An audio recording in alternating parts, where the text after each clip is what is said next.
אני חושב שהזמן להמשך המהלכים הצבאיים הוא קצר. אני לא רוצה להתווכח אם זה חודשיים או שבועיים.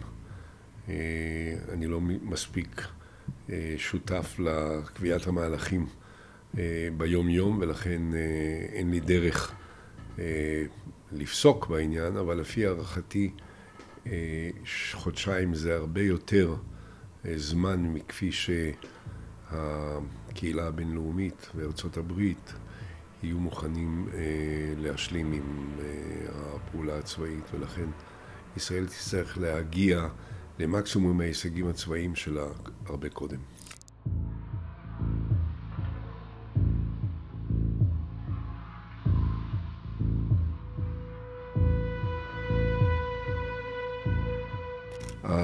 המטרה, כפי שאני מבין אותה, היא לשבור את היכולת הצבאית של חמאס.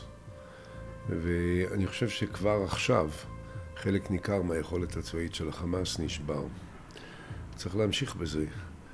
ואני מעריך ששבועיים של המשך המאמץ הצבאי, במיוחד באזור ח'אן יונס, יכול להביא לתוצאות שיחלישו מאוד את היכולת הצבאית של החמאס. האם זה יהרוס את זה לגמרי? האם זה יעלים את החמאס ככוח צבאי עד הסוף? קשה לי להעריך כרגע, אני לא משוכנע בכך, אבל אין ספק שזה ישנה באופן די משמעותי את משוואת הכוחות הצבאיים בינינו לבין החמאס בצורה מאוד משמעותית.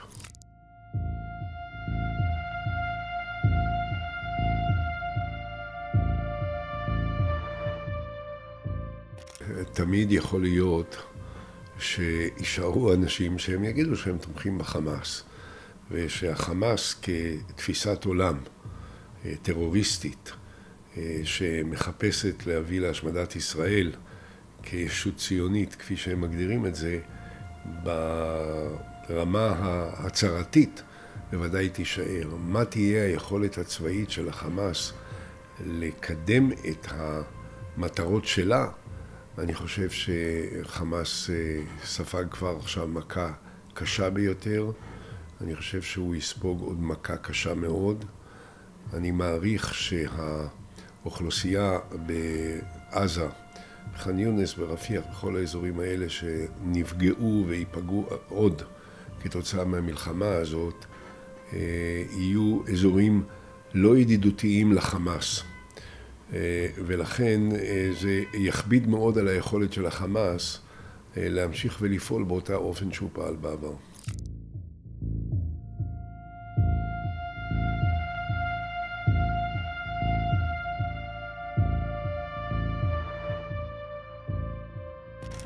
אני רוצה שיהיה ברור, בעיניי החמאס כרעיון, כאידיאולוגיה, אי אפשר בכוח צבאי להרוס אותו, ואני לא חושב שזאת באמת הייתה המטרה של הפעולה הצבאית הישראלית. הכוונה הייתה להרוס את היכולת הצבאית של החמאס, ואני חושב שבמידה רבה מאוד זה יושג. עכשיו, מעבר לזה, כמובן השאלה היא, וזאת שאלה שמוטלת בראש ובראשונה, התשובה עליה מוטלת בראש ובראשונה על מדינת ישראל. מה השלב הבא? אוקיי. אנחנו פוגעים פגיעה אנושה בחמאס, ישראל חייבת לחזור לגבול שממנו היא יצאה לפעולה הזאת. אין לנו אינטרס להיות בעזה, אין לנו יכולת להיות בעזה, אין לנו רצון להיות בעזה. ואני חושב שברגע זה, וגם בזמן הקרוב, אין סיכוי שכוח פלסטיני או ערבי מהמדינות הערביות המתונות, מירדן, ממצרים, מהאמירויות, מבחריין, מסעודיה, ירצו להיכנס לרצועת עזה כאשר ישראל תעזוב. לכן קודם כל חייבים להציב בעזה כוח בינלאומי שהיעד המרכזי שלו יהיה לבסס את חילופי השלטון בעזה ולסייע בהקמה של מערכת אדמיניסטרציה שלטונית חדשה שתצטרך לתת מענה לצרכים של התושבים ושל האוכלוסייה שמה, ולהתחיל לעסוק יחד עם הרבה מאוד מדינות מהקהילה הבינלאומית, כולל מדינות ערביות, בבנייה מחדש של האזורים שנפגעו בעזה והתחלת השיקום. רק לאחר שנה, שנה וחצי של מאמץ בכיוון הזה, אולי יש סיכוי שאפשר יהיה להביא לשם את הכוחות של הרשות הפלסטינית, שבעצם ייקחו אחריות על הניהול השלטוני של עזה. על מנת שזה יקרה, ישראל צריכה לעשות כמה דברים. אחד, זה להכריז באופן ברור שבתום המאמץ הצבאי שלנו אנחנו חוזרים למדינת ישראל ואנחנו לא נשארים בעזה. דבר שני, להגיע כבר עכשיו להבנה עם ארצות הברית וארצות אירופה על הצבת כוח בינלאומי, כמו שעשינו אחרי לבנון השנייה בדרום לבנון,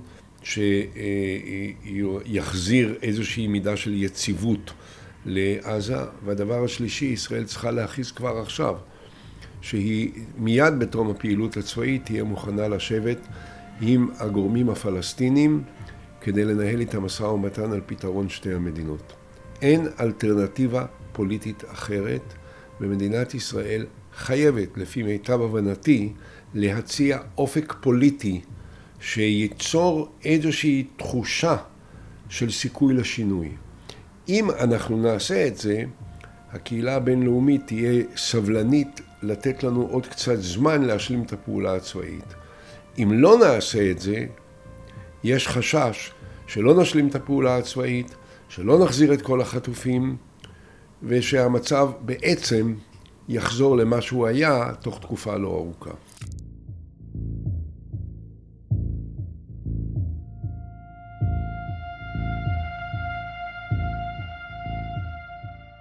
נתניהו לא רוצה את זה, ואני לא רוצה את נתניהו. בעצם אני חושב שהעמדה העקשנית הזאת, חוסר הנכונות להבין את כל המורכבות של המצב הבינלאומי, המדיני, והסבלנות או חוסר הסבלנות של הקהילה הבינלאומית, זה עוד הוכחה לכך שנתניהו איננו ראוי ואיננו מתאים לעמוד כרגע בראש מדינת ישראל, ואני מאוד מקווה שאנחנו נצליח להביא להרחקתו על מנת שתוכל לקום ממשלה שיש לה גם חזון מדיני. כרגע אנחנו לא שומעים את זה, אבל אני לא בא בטענות לבני גנץ או לגדי איזנקוט או למישהו אחר, משום שכרגע הם כאילו עסוקים בניהול המלחמה וראש הממשלה הוא נתניהו. אני חושב שגם הם לא יצטערו מדי אם בנימין נתניהו ייאלץ לעזוב את התפקיד הזה, כמו שאני מאמין שיקרה.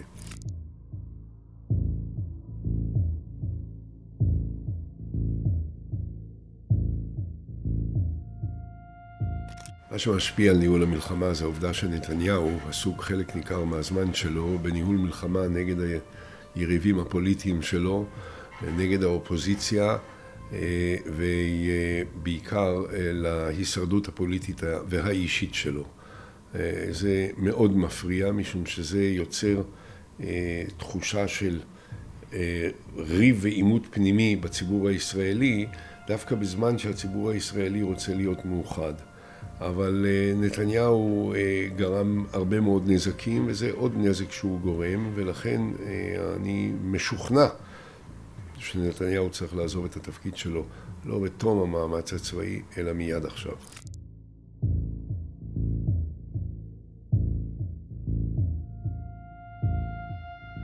זה חלק מן העניין, אבל זה מצטרף לעוד כל מיני דברים אחרים, בעיקר לכישלון העצום של כל הקונספציה שלו, שנתניהו לא הבין שאי אפשר להתעלם מהבעיה הפלסטינית, שהיא קיימת וחייבים להתמודד איתה, והוא לא הבין שהשותף לטיפול בבעיה הפלסטינית לא יכול להיות החמאס, אלא יכולים להיות הגורמים היותר מתונים ובראשם הרשות הפלסטינית.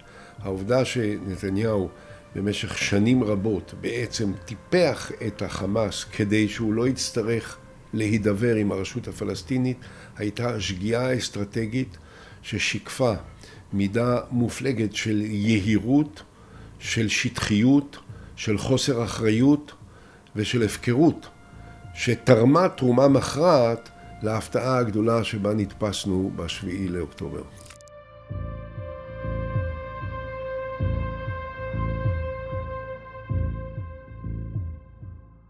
אני חושב שאם הוא לא רוצה או כן רוצה להאריך, בפועל הוא מעריך את המלחמה. הוא מעריך את המלחמה משום שהוא איננו מבין שחייבים להציע איזשהו חזון פוליטי לשלב הבא. כשאין חזון פוליטי, שאין איזושהי תקווה, לא לפלסטינים ולא לנו, להידברות כדי להביא לפתרון פוליטי, אז מה שנשאר זה ללכת מכות, זה להילחם. ולכן התוצאה מכל הדברים האלה היא שלא יחול שינוי משמעותי במצב בהשוואה למה שהיה לפני שפרצה המלחמה.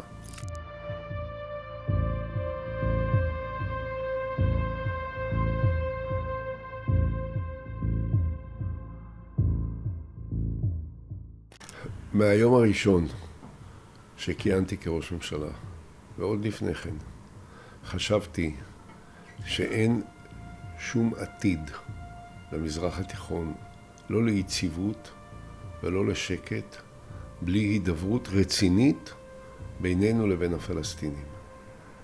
הכתובת היחידה להידברות הייתה הרשות הפלסטינית. אני רוצה שתביני משהו. אני לא חושב שהרשות הפלסטינית היא כלי לשלמות, או היא פטורה מאחריות לשגיאות קשות מאוד, ולכן העובדה שאבו מאזן מדבר לפעמים דברים בלתי נסבלים, לא משנה מהיעד שאני חשבתי כשהפכתי להיות ראש ממשלה ולכל אורך הדרך, שצריך לדבר איתו. והוא לא היה אף פעם חבר בליכוד, ואפילו לא בתנועה הציונית. הוא מייצג את הפלסטינים, שיש להם הרבה טענות והרבה טינות, והרבה כעסים והרבה מרירות, וגם לנו יש הרבה טינות והרבה כעסים והרבה מרירות על הצד הפלסטיני, ולכן היינו צריכים לשבת ולדבר. מה שאני ניסיתי לעשות עם אבו מאזן, זה ליצור איזשהו אמון אישי, שהוא יהיה משוכנע שאני רוצה באמת שלום, ושאני אהיה משוכנע שיש לו את האומץ לעשות את זה יחד איתי. וניהלנו משא ומתן במשך למעלה משנתיים, מאוד אינטנסיבי. היו לנו 10 פגישות שערכו כל פעם שעות רבות. והתקדמנו התקדמות דרמטית מאוד. בסופו של דבר אני הצעתי לאבו מאזן, לדוקטור מחמוד עבאס, הנשיא של הרשות הפלסטינית, הנשיא הנבחר של הרשות הפלסטינית, הצעתי שאנחנו נעשה הסכם שבו תוקם מדינה פלסטינית שמבוססת על גבולות 67, שהחלק הערבי של ירושלים יהיה בירת המדינה הפלסטינית, שכל האגן הקדוש, כל האזור שכולל גם את הר הבית וגם את העיר העתיקה בירושלים, לא יהיה בריבונות אקסקלוסיבית של אף מדינה, לא שלנו ולא של הפלסטינים, כדי שאפשר יהיה ליצור שמה מרחב פתוח לכל מאמיני כל הדתות, שיוכלו לבוא גם להר הבית, גם לחרם אל-שריף, אל המסגד, וגם למקומות הקדושים ליהודים וגם למקומות הקדושים לנוצרים, בפיקוח של תאגיד או של רשות בינלאומית. אני הצעתי שהרשות הזאת תהיה מורכבת מ3 מדינות מוסלמיות, סעודיה, ירדן, הממלכה ההאשמית בראשותו של המלך עבדאללה השני, שאני מאוד מכבד אותו, וברשות המדינה הפלסטינית, וישראל וארצות הברית, במסגרת של החלטת מועצת הביטחון של האו"ם. ושזה יהיה הגורם שינהל את האזור הקדוש, שהוא קדוש לכל הדתות. והדבר הנוסף שהצעתי, שבעיית הפליטים הערביים של 48 תיפטר במשא ומתן שיתנהל במסגרת הצעת השלום של הליגה הערבית, שאושרה בביירות ב-2002 ואושרה פעם נוספת בריאד ב-2007. בעצם ההצעה הזאת היא נותנת תשובה מלאה לכל מה שהפלסטינאים כל השנים דרשו.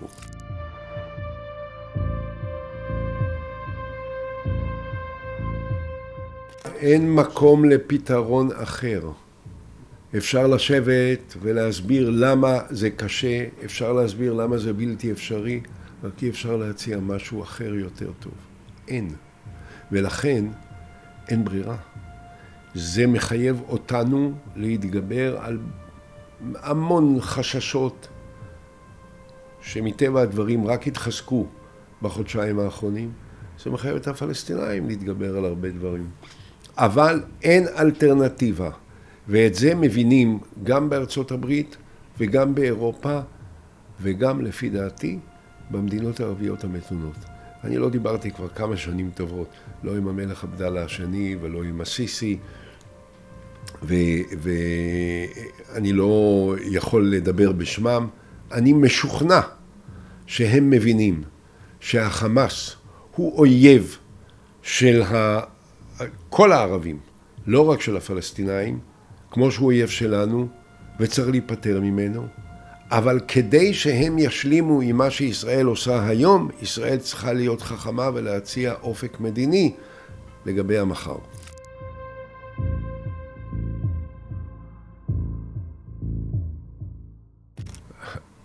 אני חושב שצריך לחול שינוי.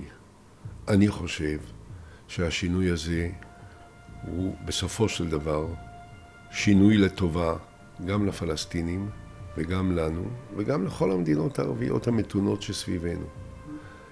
כמובן שזה דורש מנהיגות עם חזון, עם אומץ לב ולא עם חיפוש אחר פופולריות זולה ומזדמנת, אלא נכונות להתמודד עם כל הקשיים וכל האיומים וכל המצבים הבלתי פתורים ולהתקדם קדימה.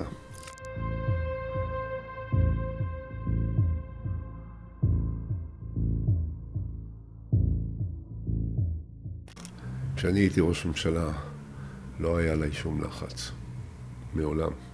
לא אמריקאי, אפילו לא ערבי וגם לא אירופאי. למה? כי אני ניסיתי לייצר אז, והצלחתי במידה מסוימת לייצר איזשהו תהליך של הידברות פתוחה והגונה. עם נתניהו זה אחרת, כי לא מאמינים לו. לפי הערכתי, ברור שהספקת הדלק והדברים האחרים מסייעים לחמאס. זה ברור לגמרי. זה חלק מהקשיים שאנחנו צריכים להתמודד איתם. אבל אני חושב שזה יהיה לא חכם מצידנו להתעקש על העניין הזה, למרות שזה יכביד על המאמץ הצבאי שלנו. אבל ישראל מספיק חזקה כדי להתמודד עם זה, וצריכה להיות מספיק חכמה כדי לאפשר את זה.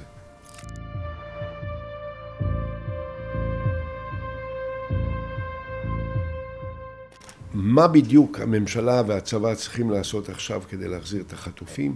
הם צריכים לעשות כל מה שאפשר, כל מה שהם יכולים, כל מה שניתן. זאת מטרה עליונה, זאת הצלת חיים של אנשים שהם לא לוחמים ולא חיילים. הם אנשים שנחטפו מהבתים שלהם, מהחדרי השינה שלהם, ואנחנו צריכים להחזיר אותם.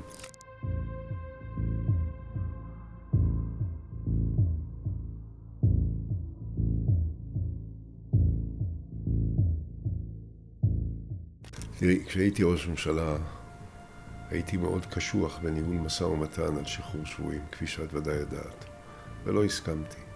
עכשיו, כשאינני ראש ממשלה, אני חושב שזה יהיה לא חכם שאני אביע דעה לגבי העניין הזה.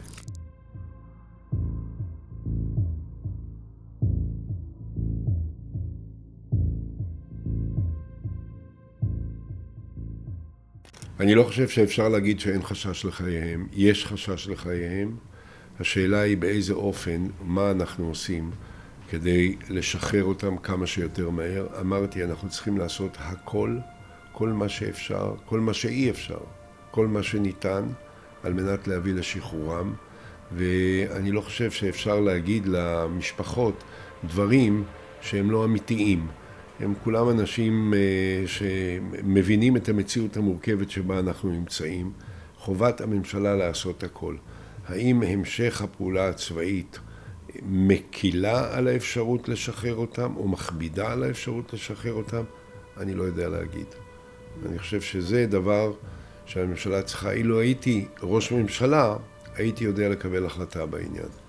אבל לצערי, ראש הממשלה שלנו איננו יודע לקבל החלטה, בלי שום קשר לשאלה מה צריך לעשות.